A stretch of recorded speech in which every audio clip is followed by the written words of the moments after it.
Question intéressante, Olivier. Est-ce qu'être riche, c'est avoir beaucoup d'argent? Non. Ok, mais ça c'est interpellant.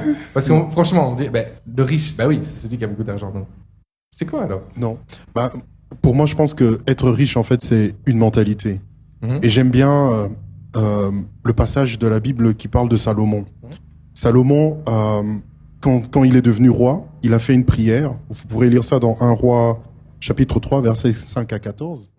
Avant d'aller plus loin, pense à liker la vidéo, abonne-toi à la chaîne et active la cloche de notification pour recevoir les notifications de nos nouvelles vidéos. On a hâte de débuter ce talk show avec Olivier. Olivier, merci d'être avec nous aujourd'hui.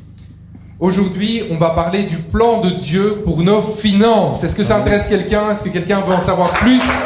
Le plan de Dieu pour nos finances. Oui. On va rentrer tout de suite dans le vif du sujet. Quelle est la définition de l'argent, Olivier? En quelques mots, c'est quoi l'argent? Bon, avant de parler de l'argent, il faut peut-être parler de la monnaie. La monnaie, en fait, c'est un instrument de mesure. Hein. C'est un moyen légal que les hommes ont trouvé pour pouvoir échanger des biens, des services. Oui. Une fois que tu connais c'est quoi la monnaie, tu peux parler de l'argent. Bon, l'argent, c'est le papier qu'on utilise pour acheter de l'argent. C'est ce qui représente en fait cette monnaie, quoi. Voilà. Alors moi, j'aimerais te poser la question de savoir, est-ce que c'est juste ça, l'argent, ou bien il y a une autre dimension, une dimension un peu plus spirituelle dans ça? Oui, il y a une dimension spirituelle avec l'argent. C'est quelque chose qu'il faut recevoir, qu'il faut comprendre, que ça soit dans le Nouveau Testament ou dans l'Ancien. L'argent, c'est un sujet qui revient vraiment, vraiment très souvent. On va voir ce que Jésus nous dit à propos de l'argent, parce qu'il y a beaucoup de choses à dire, mais nous, ce qu'on va faire, c'est qu'on va commencer par regarder ce que dit Jésus. Et je pense qu'en tant que chrétien, c'est une excellente idée.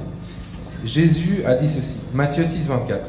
« Nul ne peut être en même temps au service de 2 maîtres, car ou bien il détestera l'un et aimera l'autre, ou bien il sera dévoué au premier et méprisera le second. Vous ne pouvez pas servir en même temps Dieu et l'argent. » Donc dans une autre version de la Bible, ça nous dit ceci, même verset, Matthieu 6, 24. « Nul ne peut servir 2 maîtres, car ou il haïra l'un et aimera l'autre, ou il s'attachera à l'un et méprisera l'autre. Vous ne pouvez pas servir Dieu et Mammon. » Et Mammon, c'est qui? Ça, c'est une bonne question à se poser. Il vient d'où, lui? Vous avez déjà entendu parler de Mammon, n'est-ce pas? Oui? Ok. Mammon, c'est le Dieu qui personnifie l'argent. Mammon, c'est un esprit.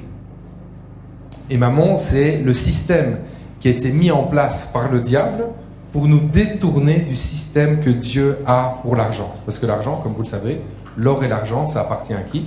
Ça appartient à Dieu. Donc Mammon, c'est comme pour tous les autres esprits. Soit on en est maître, soit on en est esclave. Et il y a un passage dans la Bible qui nous permet de bien comprendre les dégâts que l'argent peut faire si nous, on n'en est pas maître. Les dégâts que ça peut faire quand l'argent devient notre amour. On aime l'argent. À ce moment-là, ça peut être très grave. 1 Timothée 6, 10. « Car l'amour de l'argent est une racine de tous les maux. Et quelques-uns, en étant possédés, se sont égarés loin de la foi et se sont jetés eux-mêmes dans bien des tourments. » Donc, aimer l'argent, c'est aimer Mammon. Aimer Mammon, c'est se détourner de Dieu. Et se détourner de Dieu, mais ça nous fait connaître la ruine, tout simplement.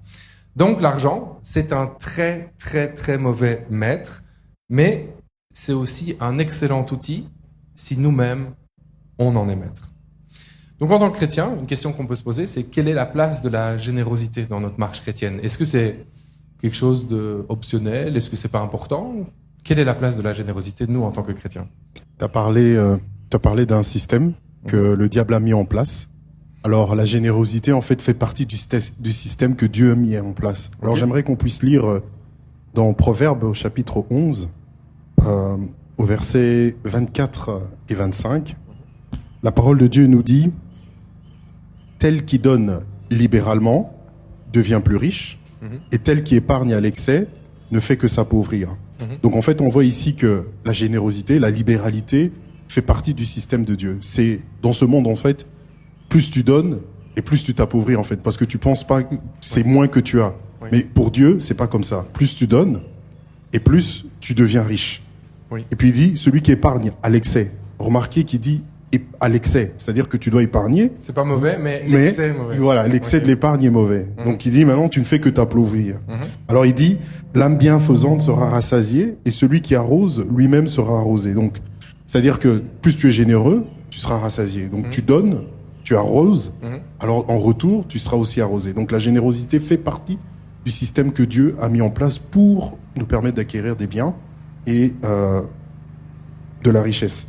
Alors moi j'aimerais te demander, mais comment est-ce que Dieu nous défie en matière de générosité? Quelles sont les promesses qu'il a faites? Dans la Bible, il y a plusieurs endroits, mais je pense qu'il y a un endroit qui a vraiment particulièrement attiré mon attention, c'est dans le livre de Malachie. Il y a un peu de contexte que je veux donner avant qu'on puisse lire ça ensemble, bien sûr. C'est un livre dans lequel Dieu, il veut enseigner son peuple. Il le reprend même, en fait, assez durement parfois. Et il y a 6 sujets d'enseignement.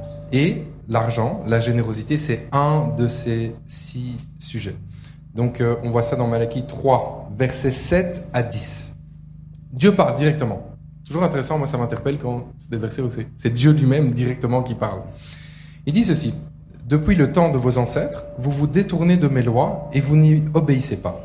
Revenez donc à moi, et moi je reviendrai à vous, déclare l'Éternel, le Seigneur des armées célestes. Et vous dites, en quoi devons-nous revenir? Un homme peut-il voler Dieu? Pourtant vous me volez. Et puis vous demandez, en quoi t'avons-nous volé? Vous me volez sur les dîmes et les offrandes. Vous êtes sous le coup d'une malédiction parce que tout ce peuple, vous tous, vous me volez. Apportez donc vos dîmes dans leur totalité au trésor du temple pour qu'il y ait des vivres dans ma demeure. De cette façon, mettez-moi à l'épreuve, déclare l'Éternel, le Seigneur des armées célestes. Alors vous verrez bien si de mon côté, je n'ouvre pas pour vous les écluses des cieux et ne vous comble pas avec surabondance de ma bénédiction. Donc, bien sûr, c'est un texte qui s'adresse au peuple de Dieu à l'époque. On est d'accord, c'est un texte qui date. Mais je pense que ce texte renferme aussi des vérités qui sont intemporelles et qu'on peut encore mettre en application aujourd'hui. Et il y en a 3 qu'on va retirer rapidement.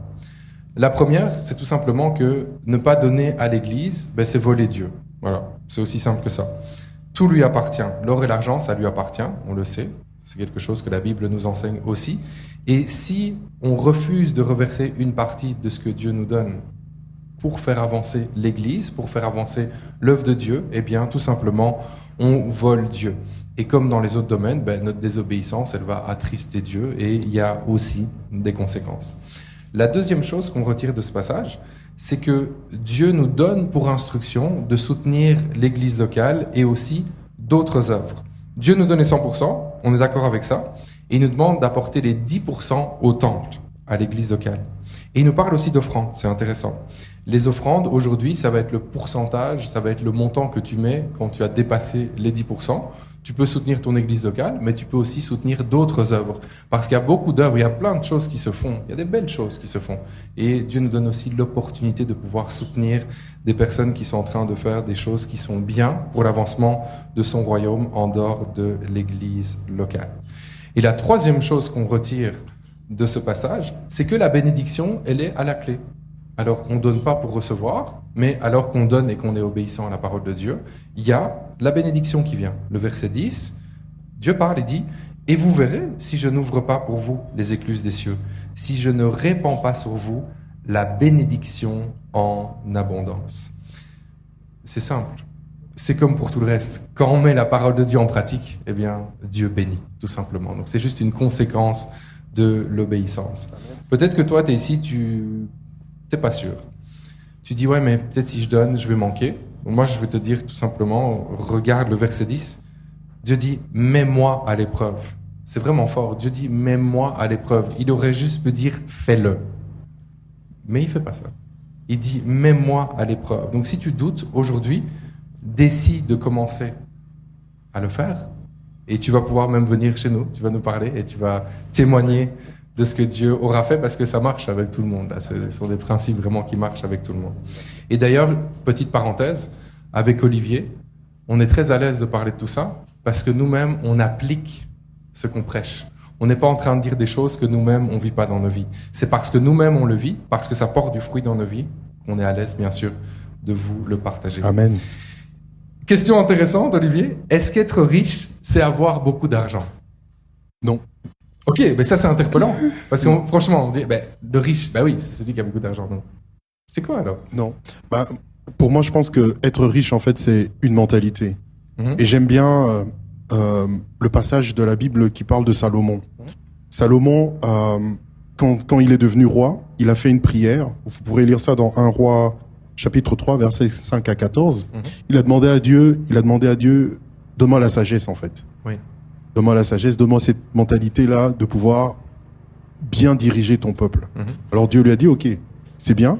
Comme tu m'as demandé la sagesse et non les richesses, voilà, je te donnerai non seulement la sagesse, mais à travers cette sagesse-là que tu acquériras, tu deviendras aussi riche. Si on lit les livres de Proverbes, en fait, on verra qui est écrit par Salomon, on verra qu'il donne plein de principes, en fait, comme on vient de le lire tout à l'heure, qui nous permet, en fait, de pouvoir acquérir cette mentalité de devenir riche. On est dans un système ici qui peut croire que en donnant, on devient riche. Non, mais c'est ça, c'est une mentalité, c'est une façon de réfléchir. Il faut se reprogrammer, en fait, quelque part. Voilà. C'est ça, hein. Exactement. Ouais. C'est une façon de penser qui est différente de ce que ce monde, en fait, nous enseigne. Et donc, être riche, pour moi, ce que je crois que la Bible dit, c'est une mentalité. C'est une façon de faire les choses qui nous emmène, qui nous conduit justement à être riche. Voilà. Alors, à l'opposé de ça, c'est quoi la mentalité du pauvre pour toi?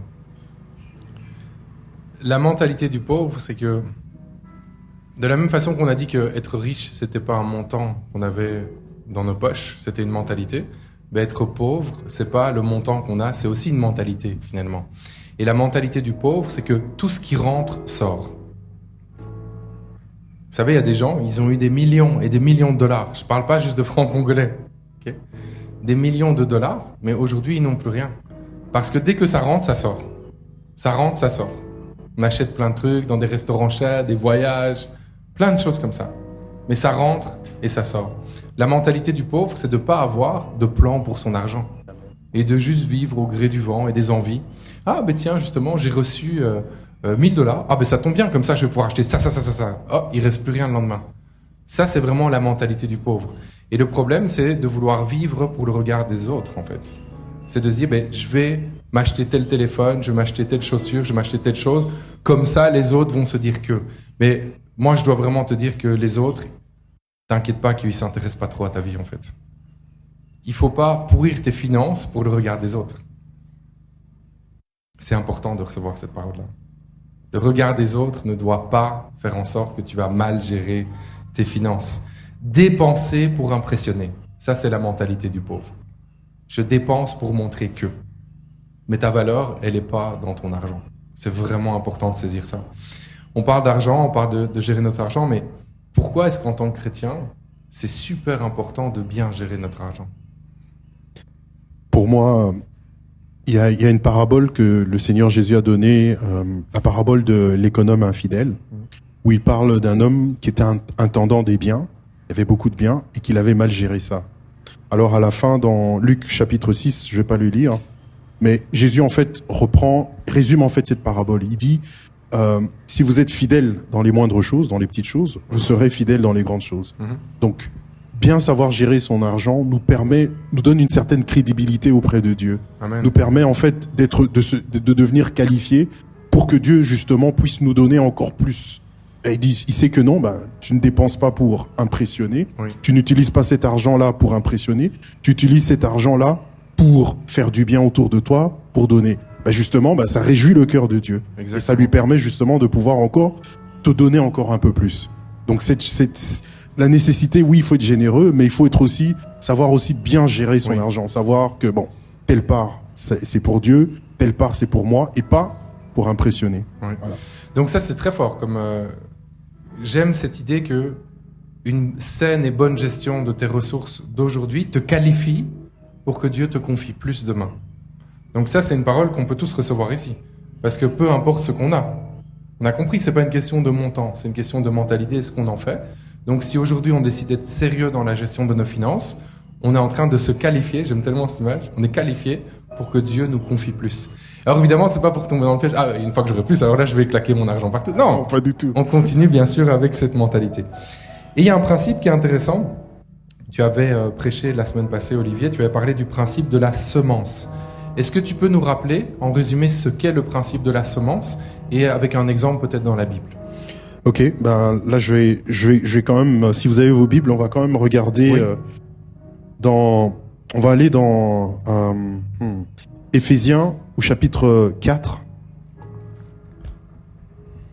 Pour moi, ça a été un principe, quand j'ai découvert ça, ça a été un principe qui a changé. Bon, tu as parlé tout à l'heure que on est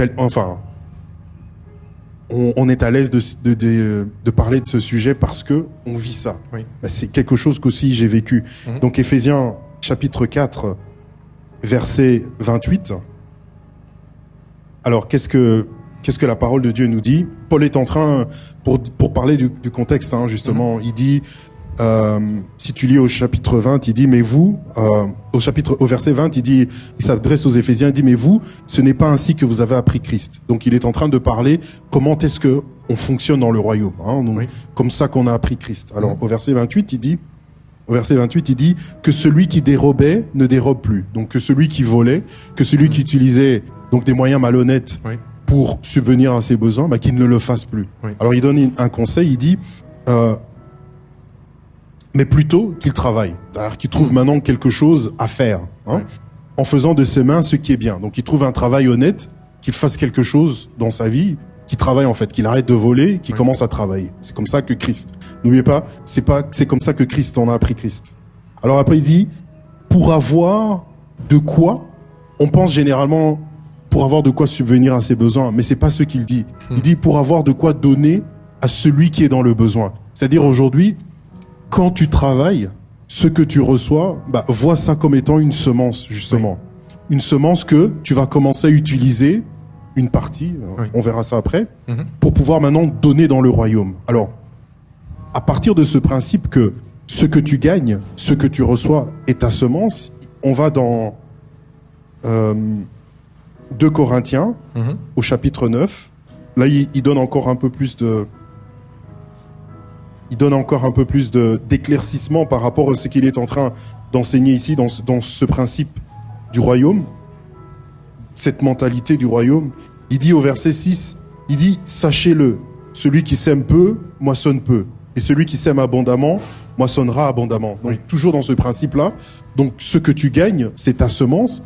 Mais sache que si tu sèmes peu, bah, tu récolteras peu. Si tu sèmes beaucoup, tu récolteras beaucoup. Remarquez qu'il ne donne pas de pourcentage, il ne donne pas de montant à donner, il rappelle juste un principe. Il continue le principe de la récolte. Donc, un fermier, quand il va, s'il sème peu de graines, bah, il aura une petite moisson. Très logique. Voilà. S'il sème beaucoup de graines, il aura beaucoup de moissons. Même chose dans le royaume. Ensuite, il continue, il dit, verset 7, j'aime bien ce verset, il dit que chacun donne comme il a résolu dans son cœur, sans tristesse ni contrainte, car Dieu aime celui qui donne avec joie. Ça, c'est la version Louis II.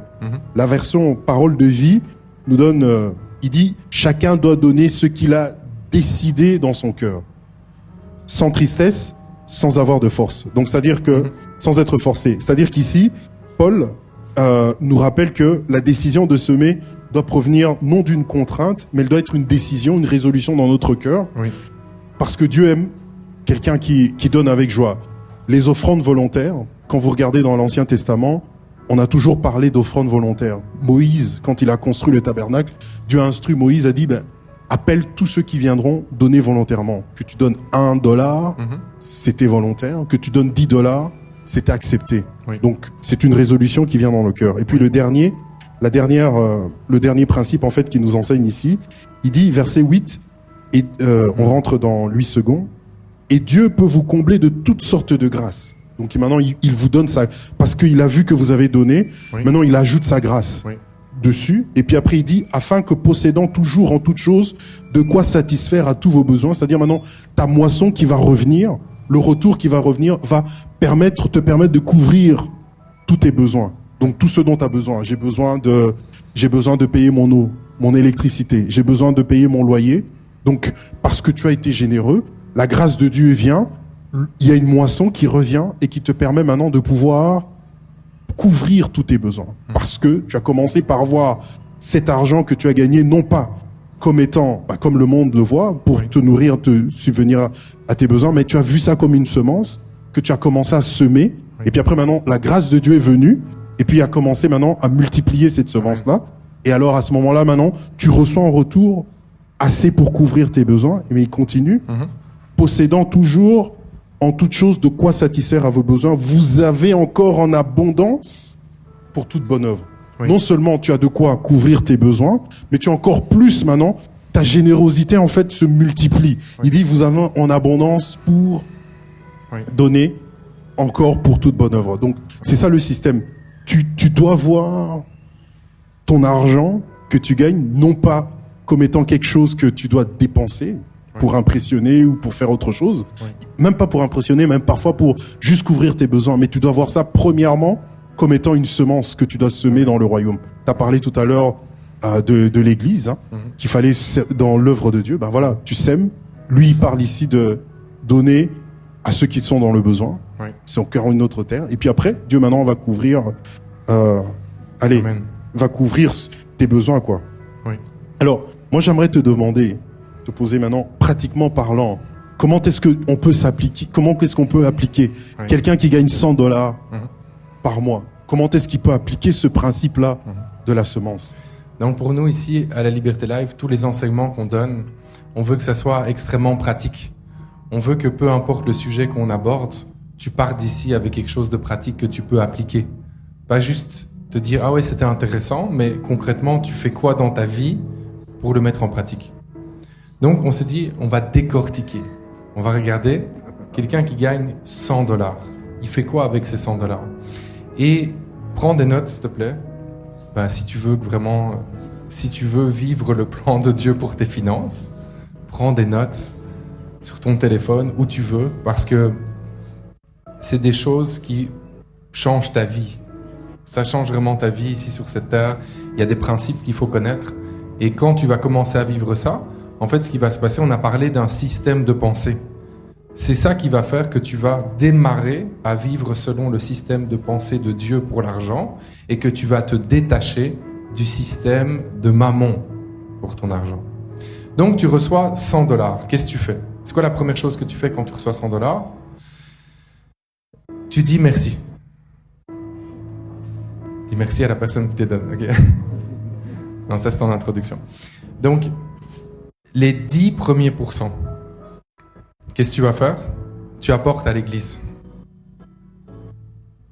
Les prémices, c'est le tout début, les 10 premiers pourcents. Ensuite, les 10% d'après, offrande.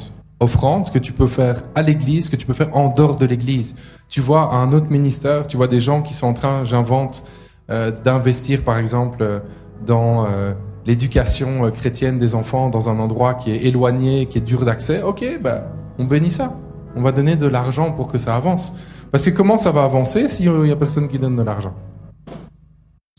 Il y a un coût pour tout. Donc c'est vraiment important. Et je veux vraiment prendre un temps pour ces premiers 20%.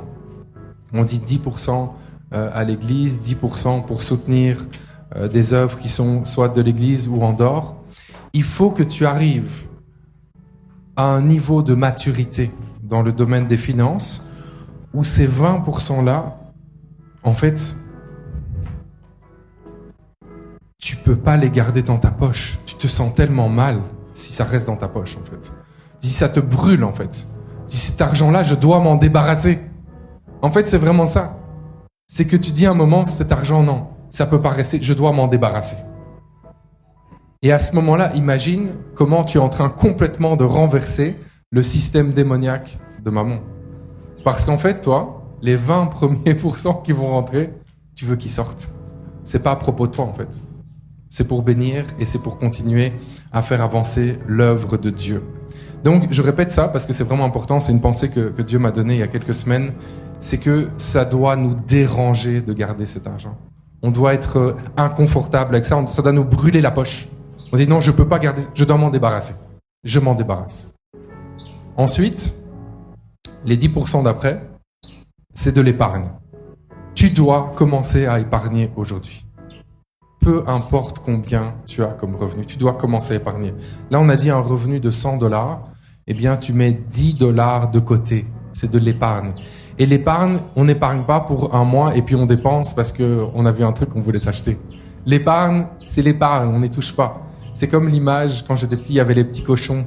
Et alors, on mettait des pièces comme ça dedans. Mais ça, le petit cochon, tu rentres pas dedans chaque fois pour prendre ce qu'il y a. Hein. Non, tu laisses ça. Ça, c'est l'épargne. On n'y touche pas, l'épargne. On n'y touche pas. Parce que peut-être qu'un jour viendra où il y aura une épreuve. Et à ce moment-là, oui, à ce moment-là, tu vas pouvoir y toucher. Et tu seras content parce que pendant des années, tu as mis de l'argent de côté dans ton épargne. Et ça va pouvoir vraiment t'aider à ce moment-là. Ensuite, on est déjà à 30%. On a dit 10 $ pour l'église, 10 $ au niveau d'offrande à l'église ou en dehors de l'église. On a parlé de 10 $ pour l'épargne. Ensuite, tu prends 20 $, donc 20%, pour investir. Tu vas investir cet argent. Investir, ça veut dire quoi? Ça veut dire que tu vas mettre cet argent quelque part pour que ça te rapporte plus. Maintenant, il faut faire très attention. Parce que quand on parle d'investissement, il y a plein d'escrocs, il y a plein de gens qui sont pas spécialement des escrocs, mais qui sont mal éclairés, et puis ils vont dire, ouais, je connais un super truc. Tu mets 20 $ et le mois prochain, tu as 2000. C'est pas vrai, ok? C'est pas vrai, il faut pas faire ça. Il faut pas faire ça. Il y a un principe, ça marche dans beaucoup de choses, mais surtout en matière d'investissement. Quand c'est trop beau pour être vrai. Pardon? Ou même parier, d'ailleurs. Il y a d'autres qui mettent leur argent dans les paris. Non. Il sait que Barcelone. C'est pas de l'investissement. Non, il sait que Barcelone va gagner, alors il met de l'argent dedans. Non. Il faut pas faire ça. Donc, le principe important en matière d'investissement, comme dans d'autres choses, quand c'est trop beau pour être vrai, c'est que c'est trop beau pour être vrai. Si quelqu'un vient, dit, je t'assure, ce truc-là, c'est sûr et certain. Tu mets ton 20 $, tu récupères 2000 dans 3 mois. Ça a l'air trop beau pour être vrai. Ok, c'est ça. C'est trop beau pour être vrai. Donc, c'est pas vrai. Okay, c'est pas vrai. Il faut pas le faire. Donc, investir. Moi, je veux qu'on prenne un exemple ici à Kinshasa. Par exemple, en ce moment, on voit même sur les réseaux sociaux, il y a des terrains qui sont en vente vers Maluku. Maluku, pour ceux qui nous suivent en ligne, c'est toujours Kinshasa, mais c'est pas vraiment le centre. Là. On est quand même dans la campagne. Ce sont des terrains qui sont mis en vente pour quelques centaines de $. Alors, l'investissement pourrait être que pendant 1 année, pendant 2 années, toi, tu dis, je mets cet argent de côté et je vais aller m'acheter un petit terrain. Ça, c'est de l'investissement intelligent. Parce que ce petit terrain que tu vas peut-être acheter quelques centaines de $ aujourd'hui, dans 10 ans ou dans 20 ans, il vaudra combien? Tu sais quoi? Peut-être que ton terrain, il va valoir 500 000 $. Ouais. Et à ce moment-là, tu seras content d'être venu à la Liberté Live dimanche matin, même s'il y avait de la pluie. Tu diras, il vaut combien ce terrain? Il vaut 500 000 $. Tu dis, waouh! J'avais bien fait de venir finalement. Je voulais pas venir, il pleuvait, mais là, j'ai vraiment bien fait de venir. Donc là, c'est l'investissement. Et ensuite, il te reste 50%, et là, ce sont tes dépenses courantes. C'est ton loyer, c'est ta nourriture, si tu as des assurances, si tu as ton transport à payer. Ça, c'est avec les 50%. Chaque fois qu'on enseigne ces principes-là, la même chose revient. La majorité des personnes vont se dire « Ok, j'aimerais bien, mais je peux pas me le permettre de vivre comme ça. » Mais si tu peux pas te permettre de vivre comme ça, il va falloir que tu réduises tes dépenses. Parce qu'il y a beaucoup d'argent qui sort comme ça, mais on fait pas attention. Hein. Mais il y a beaucoup d'argent qui sort, et puis il devrait pas sortir cet argent-là. Donc si tu vois que tu n'arrives pas à vivre comme ça, réduis tes dépenses. Réduis tes dépenses. Réfléchis. Est-ce que vraiment tu devais aller manger à l'extérieur autant de jours pendant la semaine? Est-ce qu'il fallait vraiment acheter cette paire de chaussures? Est-ce que ce sac-là, tu en avais vraiment besoin? Est-ce que tu devais vraiment t'acheter une nouvelle montre ou un nouveau téléphone? Peut-être pas. Et chaque fois que tu mets ton argent en dehors d'un plan comme celui-là, il y a des fuites en fait. Il y a des fuites. Le temps passe, les mois passent, les années passent, et tu ne sais pas prospérer financièrement. Donc pour avancer, pour vivre le plan de Dieu pour tes finances, il faut que tu sois un radical de tes finances. Donc je répète, si tu as 100 $, tu apportes 10 $ à l'église, 10 $ en offrande, ça peut être à l'église, ça peut être un autre ministère ou quelque chose de bien que toi tu veux soutenir. Ensuite, tu mets 10 $ de côté, c'est de l'épargne. Ensuite, tu mets 20%, donc 20 $ pour de l'investissement, quelque chose de sérieux qui peut te ramener plus dans les années à venir. Et avec les 50% qui restent, tu vas utiliser ça pour tes dépenses qui sont tes dépenses courantes. Alors j'espère que tu as pris des notes. Si tu n'as pas pris des notes, tu vas pouvoir regarder même la vidéo par la suite. Mais moi, ce que je veux faire en tant que pasteur ici, c'est je veux t'encourager à vivre ça. Il faut que tu vives ça, parce que moi, je peux témoigner de ça. Ma vie, elle a clairement changé au niveau de mes finances le jour où j'ai décidé de vivre ça. Parce que j'étais certainement, comme plusieurs personnes ici à ce moment-là, je me disais, c'est pas possible. J'aimerais bien vivre comme ça, mais c'est pas possible. Parce que j'ai pas assez, en fait, pour vivre comme ça. Parce que, voilà, les 50%, ça peut pas tout couvrir. Mais à ce moment-là, j'ai réduit mes dépenses. Et je t'assure que c'est possible. Et que quelqu'un ici puisse recevoir ça, il faut vraiment refuser le mensonge que t'as pas assez. C'est pas vrai que t'as pas assez. Tu peux le faire aujourd'hui avec ce que tu as. Et tu vas voir que dans les prochains mois, dans les prochaines années, tu vas te féliciter de cette décision. Et souviens-toi, j'aime bien ce que disait Olivier tout à l'heure, par rapport à le fait que tu es un bon gestionnaire, tu es un bon intendant de ce que Dieu te confie, te qualifie pour qu'il te donne plus. Imagine, il te donne plus, ben à ce moment-là, tu peux aussi plus bénir autour de toi. Et à ce moment-là, c'est sûr, Dieu va te donner plus. C'est dans son intérêt. Son œuvre va avancer. On va avoir un temps de prière maintenant, vraiment pour... J'aimerais bien, Olivier, que tu puisses prier par rapport à... Je ressens beaucoup ça. Le changement, en fait, de système. Que peut-être plusieurs ici sont chrétiens. Vraiment, ils sont chrétiens. Ils aiment le Seigneur de tout leur cœur. Mais ils n'avaient jamais entendu parler du système de Dieu pour gérer les finances. Et ils se font un peu voler pour l'instant. Donc vraiment pour cette délivrance par rapport à ce système de mammon et que plusieurs prennent cette décision de dire moi c'est le système de Dieu que je veux vivre. Amen.